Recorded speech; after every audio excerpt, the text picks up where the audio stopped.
Hey everybody, we're back for the wrap-up of our video with Shrapnel Blast Affinity. Here's Stephen Martin. And we did pretty good. We had a rough start, but ended up winning our last 4 to get some booster packs. We also ended up finishing up the league by beating the guy that we lost to in round 1. So, get some sweet revenge. So yeah, thoughts about the deck after playing a league with it? Like, any changes to the 75, you think? I feel like maybe we could cut one of the champions for the board, or from the board for something else. Okay. Just because we didn't play anything that we wanted. Like it felt like the third champion made much of a difference against. Sure. I guess like a Jund deck is really where it's at its best. That in Yes Guy. Or like Abzan or something. Yeah. I think that's fine, especially if you've got a lot of graveyard hate. Or you can probably cut it for a graveyard hate spell, maybe a Grafting's Cage or a Tormod Script or something like that. We got really lucky we didn't play against Company or Cord. I feel like. Yeah, Company for sure. That matchup probably is pretty bad. Actually, they're both not very good from my experience. I usually don't like playing against them. We got away with it, I think, because in the Moto metagame, it's harder to play decks like that. Yeah, that's true. Especially Abzan Company. Cord, it's not quite as tough. It's a lot easier to demonstrate a Kiki Jiki combo than it is a Infinite Life combo, the Kitchen Finks and the Lyra. Yeah, other than that, I think everything was pretty good. The hanger back definitely it held its own. I wasn't sure whether or not it would, but I think it definitely did in the matches that we played at least.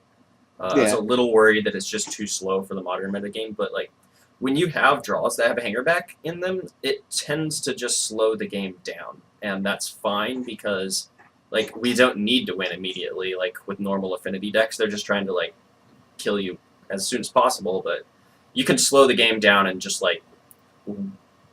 play more of a small ball game, and I think it's very effective at doing that. It definitely it amplifies the power level of all of your other cards, your Ravagers, your Overseers, your Arcbound Workers, your Shrapnel Blasts.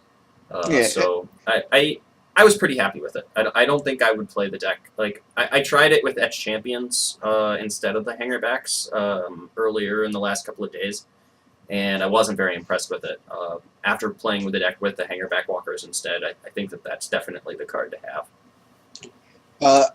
I think we didn't draw Hangerback without Ravager or Arcbound Worker, if I remember correctly. We didn't have just Hangerback by itself. Without Arcbound Worker, we had a game or two where there was an Arcbound Worker, but with no Ravager. Also, there were games where we had Overseer and Walker, which were great, of course. Yeah. And then I think there was one game where we just activated it a couple of times and then Shrapnel blasted it away.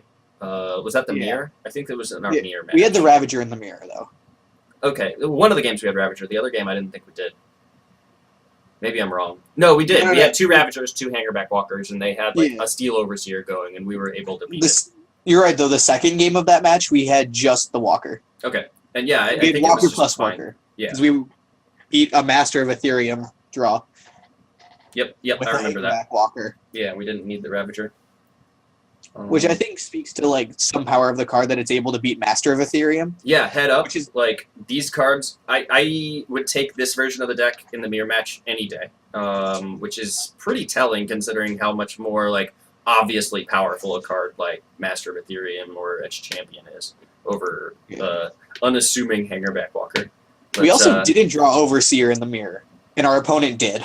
That's true. Yeah, we beat Overseer straight up. We didn't kill it. We just let it do its thing for 3 turns, and it didn't matter. We still were able to beat it pretty easily. So that's very impressive, I think. So yeah. So yeah, I definitely like this deck. I think it's at least worth consideration if you're an Affinity player and you're looking for something to spice your deck up a little bit. This is definitely a great way to approach the deck. It may even be better right now. Although I think regular Affinity is perfectly fine too. Yeah, I think if I was playing this weekend, I'd play this version. Sure. I think it's better against Affinity or against Jund.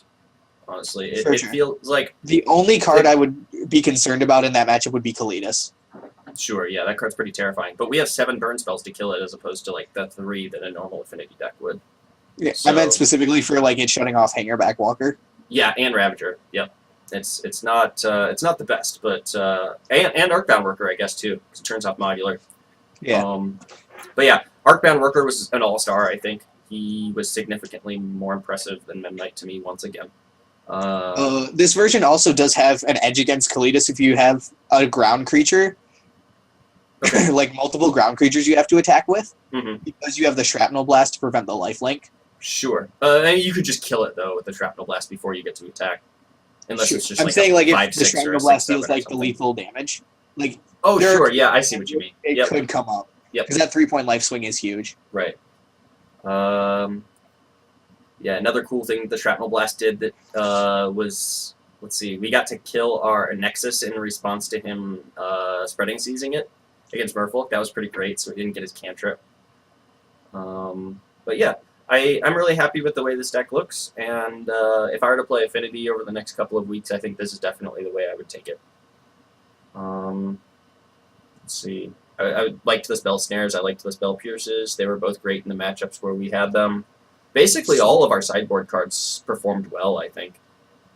The only ones we didn't board in were the Aether Grids. Right. And that, Well, no, we brought them in actually, against we brought them Affinity, in the mirror. but we just didn't see it, and it was a 2-game set. So, we didn't board in Spellskite, but it's definitely a necessary evil. yeah, there are certain matchups where it's the best card in your deck, so we definitely want to keep those around.